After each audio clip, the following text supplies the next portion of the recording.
Hello, everybody. My name is Kristopher Triana. I'm the author of Full Brutal, Gone to See the Riverman, Toxic Love, and many more books of terror. And I'm here to say very happy birthday to Sadie Hartman, better known as Mother Horror. I was asked by her to do a special reading of one of my books, one of her personal favorites. It's a new book of mine called Gone to See the Riverman, and it was published by Cemetery Dance in an ebook form. Later this year, it will be coming out in paperback and other editions, but more about that later. So, anyway, I wanted to give you a little bit of background about the book, tell you a little bit about what the book is about before I get started with the reading. So just to make it simple, I will give you what is the description of it, the back of the book description that I wrote. Superfans, groupies, stalkers. These people will give anything for the idols they worship, be they rock stars, actors, or authors, or even serial killers. Laurie is just such a fanatic. Her obsession is with Edmund Cox, a man of sadistic cruelty who butchered more than 20 women. She has gone so far as to forge a relationship with him, visiting him in prison, sending him letters on a regular basis. She will do anything to get close to him, so when he gives her a task, she eagerly accepts it. She has no idea of the horror that awaits her.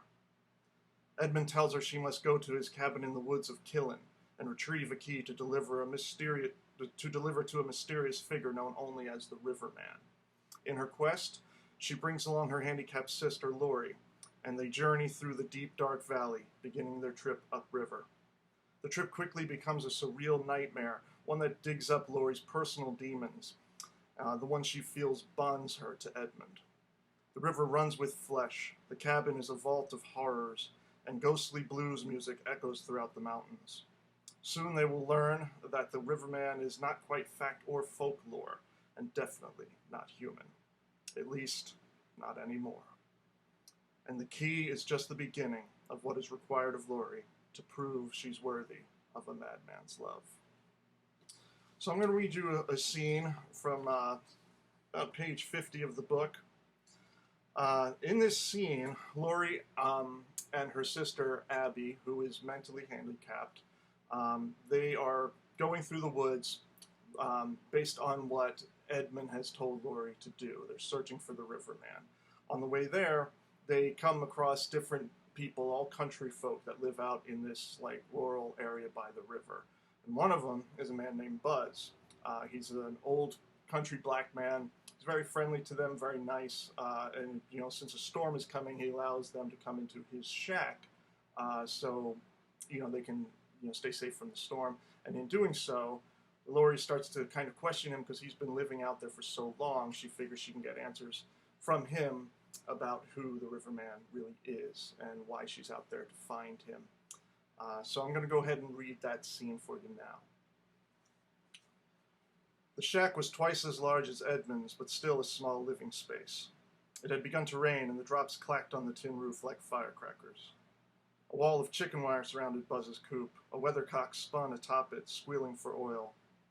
There was a dilapidated doghouse, but no dog in sight, and the porch was equally deteriorated with a rusted auger, a broken bicycle, and moldy cable spools taking up a good deal of space. To one side, a stack of firewood as high as the shack itself made the floorboards bow. A generator was chained to a tree. If there was a yard, it was smothered by falling leaves. "Don't mind my mess," Bud said. "Weren't expecting no company." When he pushed the door open, a huge St. Bernard burst forth, causing Laurie to step back. But like his owner, the dog was friendly and came to the sisters at once, licking and sniffing at their hands. "It's a good dog, sissy." Abby was coming back to life a little. She petted the dog excitedly. "He's a good dog, sissy." "That there's Jojo," Buzz chuckled. "He loves most everybody." Laurie smiled but didn't pet Jojo. She was still a little on edge, especially now that they were going inside. Even though they were no safer in the woods, being so far from civilization, going into a man's home seemed so much riskier. She tried not to think of being tied and bound in a cellar like Edmund's, and it pained her to realize her own hypocrisy. The man she considered a friend, a man she thought of constantly, almost fondly, had actually done to women the exact thing she was now worried about. Buzz's shack was also one room. Tables, a wood-burning stove, a twin bed in the corner, a dog bed beside it nearly as big, an old tube radio on a TV stand, a record player next to it, a painting of ducks on a pond, the frame lined with dust, a black and white photo of a young African-American woman with starry eyes and a smile like magic. An urn burned beside it.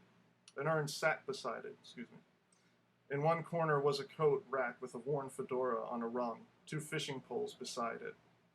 In the other corner, an acoustic guitar on a stand. Buzz put the shotgun on the floor by the poles, propping it up against the wall, then walked away without a care. Lori could easily grab it. Buzz didn't seem worried at all. His trust began to rub off on her muscles relaxing as she helped Abby to the flower-patterned couch. Buzz sat in a stained recliner and started rocking. "Just gonna sit a spell before cooking," he said. "Done got old. Getting up that hill ain't as easy as it used to done be." He looked to Abby. "Reckon it's even harder for you, girl." Abby lied back and slid her arms out of her crutches. She reached for a blanket. Dog hair drifted into the air when she moved it, and she turned on her side, sighing. "It's been a long day," Lori explained. "Must have been. Y'all lay pretty deep in here. Carport's many miles out, unless y'all came by boat."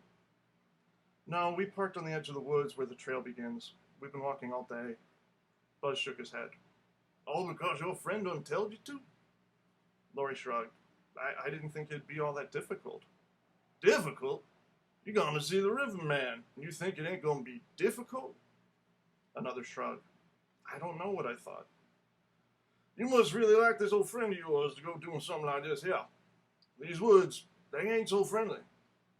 "Oh?" "Believe that." She tried to smile, but it didn't come naturally. "Well, you seem friendly. And Jojo, too."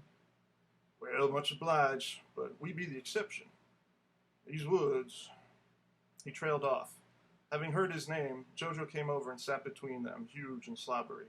The rain was falling harder now, making the roof crackle and pop.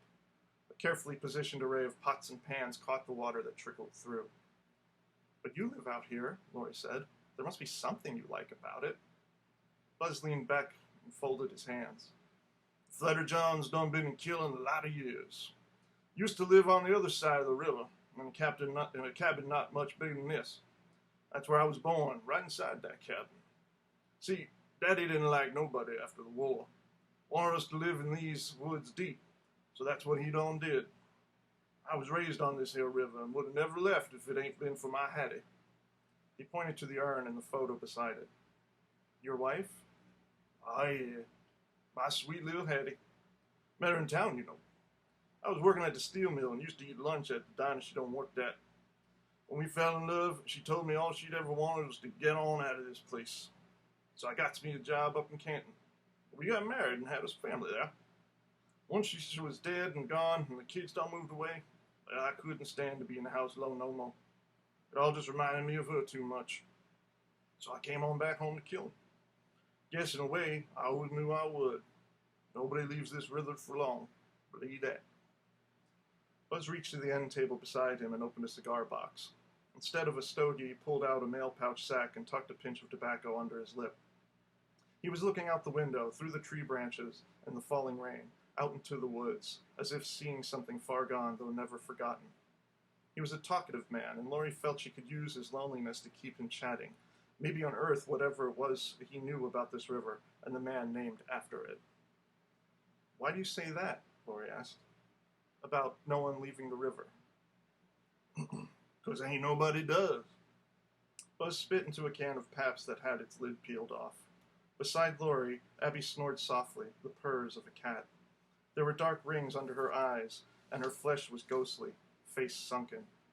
Lori patted her sister's head, brushed back her hair. "So," Lori said to Buzz, "you seem to know who I'm talking about." Buzz looked back at her but said nothing. "I just need to see this riverman, whoever he is, so you can deliver something to him. Yeah, I know." Lori paused. "Yes, that's right." "Shit. How was you doing that? Lord, how they come and go." "Who?" Buzz leaned forward. Y'all ain't the only folks come down this here river searching for 'em. They always come with some little thing, like a token for a totem. Riverman always need one. I don't understand. Buzz's brow fell, eyes turning to flint. And best you shouldn't have. You and your sister ought to take whatever you got for him and just toss it in the damn river. Get out of these woods before you get into trouble. A tingle hit the back of Lori's neck. What are you telling me? I'm telling you. Buzz rubbed the gray scruff on his chin, searching for the right words. There's history in these here woods. The history of the old riverman, too. Mama thought Daddy was crazy for wanting to live out here, based on all she knew about killing. But Daddy didn't take no backtalk from her or nobody. There was something in his blood that done drew him to this place, this river. See, back when I was growing up, all us kids who done lived in the river shack, we all used to scare each other talking about the riverman.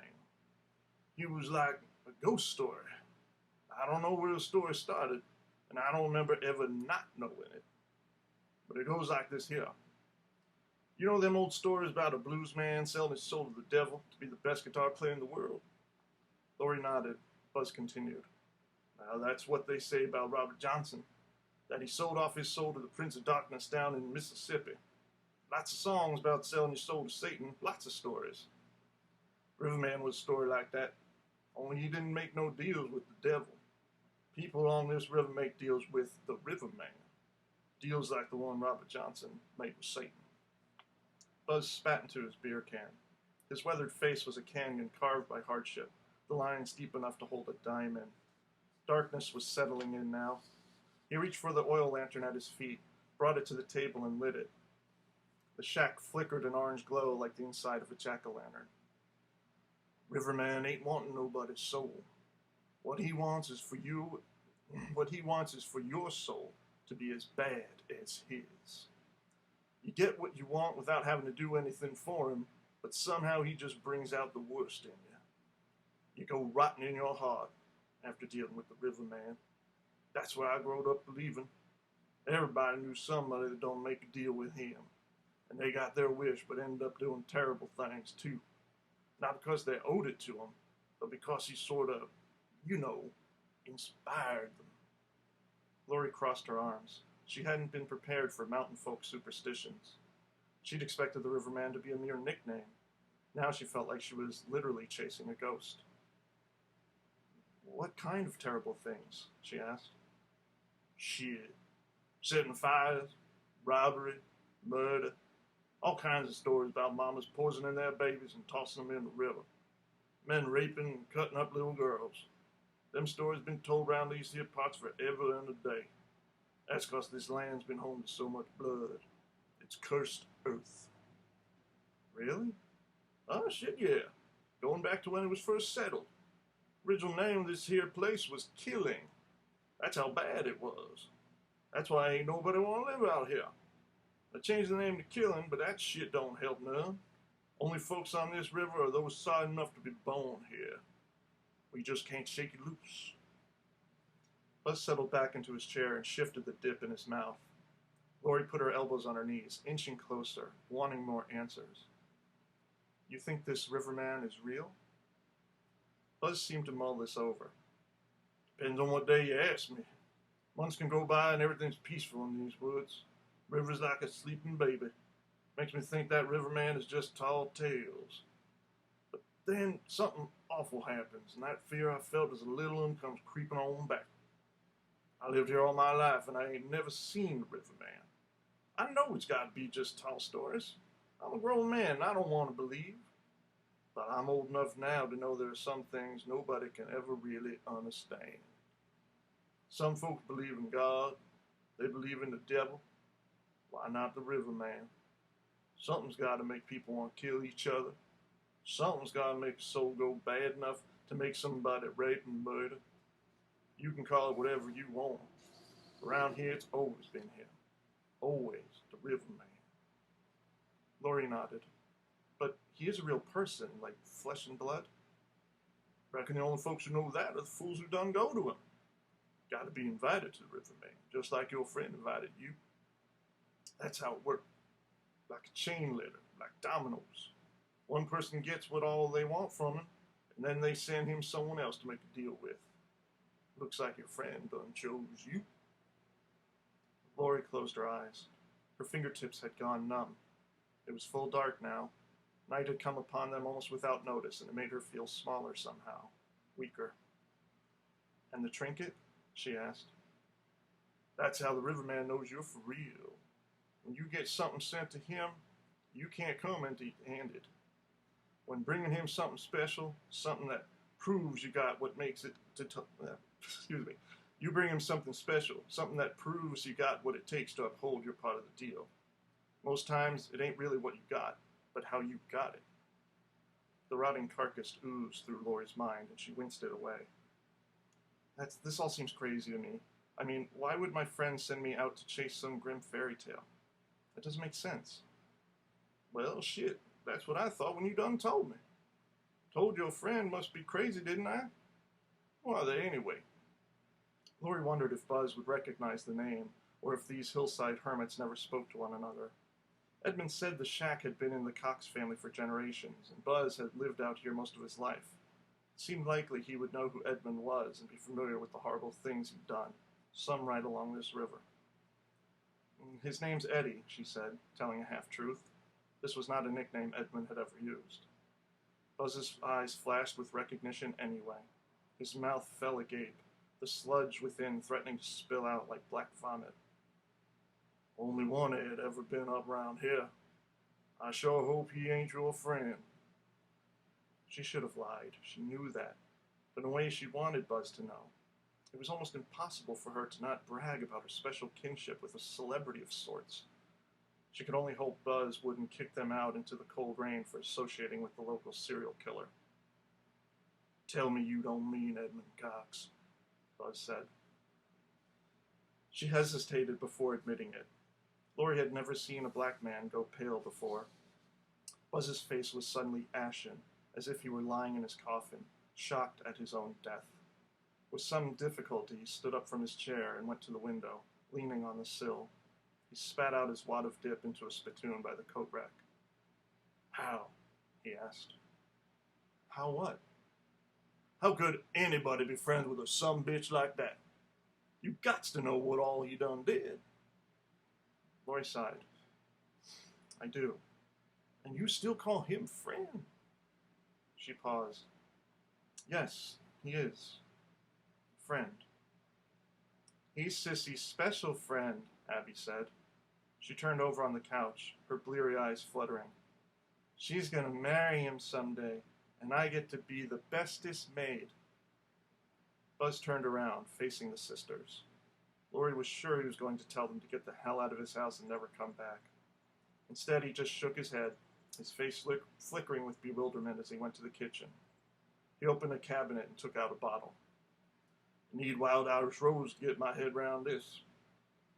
Buzz removed the cap and took a swig straight from the bottle. He opened a box, retrieved a container, and put it on the counter. Sudden revulsion twisted Lori's innards, imagining Buzz keeping some sort of grisly evidence of Edmund's crimes in the Tupperware. She exhaled when she saw it was only a corn dish. Guess we ought to eat, he muttered. Lori went to him, Buzz noticeably backing away. Sorry to upset you, she said, not knowing how to explain. But really, I'm not going to marry him. Abby just likes to tease me. It's just that... Makes sense. Cox going to see the Riverman. He did just that kind of thing you do after you go and make a deal with him. Ain't the first man to murder folk and kill him. He gots to be one of the worst. Lord, how they come and go. You keep saying that. What do you mean by how they come and go? Buzz dumped the hominy into a small pot. Y'all ain't the first ladies to come to this place 'cause some bad man told them to. Same thing happened to my poor little mama. If a man has wickedness in his blood, he's going to find a Riverman. And he's going to take the woman he loves with him. All right, that's the end of my segment. Again, I want to thank Sadie for inviting me and wish her a very happy birthday. I hope you all have enjoyed this reading. I'm not the greatest reader. I stumbled a little bit there, but I tried to add a little color to it. and even give a little southern twang to Buzz. There are other characters in the story that sound that way too. Anyway, I hope you all check out the book. Look forward to the paperback coming out. An audiobook is coming out, narrated by Danny George, who narrated the audiobook for Full Brutal, my novel Full Brutal. So everyone have a great day. Stay safe out there, and hope to see you all soon.